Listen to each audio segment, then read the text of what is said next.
క్రమశిక్షణతో విద్యను అభ్యసిస్తూ జీవితంలో ఉన్నతులుగా రాణించాలని NTPC executive director Kedar Ranjan Pandu అన్నారు.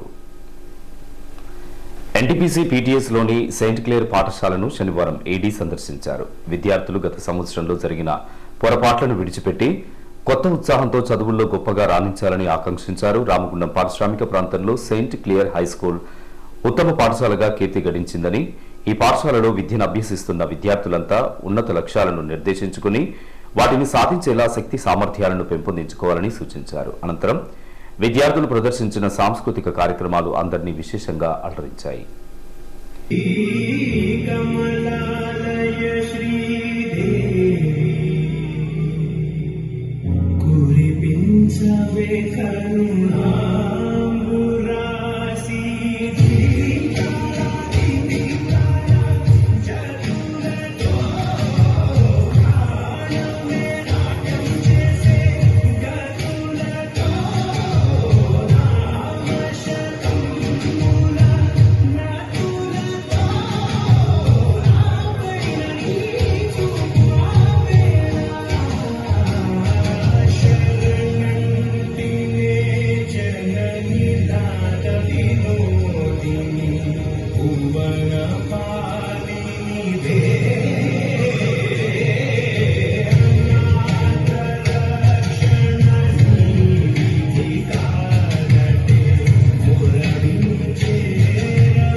ఇంకా ఈ కార్యక్రమంలో HO HR Vijay Kumar Singhdhar, KVMR Prasad, father Rajasekhar తో పాటు పాఠశాల ఉపాధ్యాయులు అధిక సంఖ్యలో విద్యార్థులు పాల్గొన్నారు.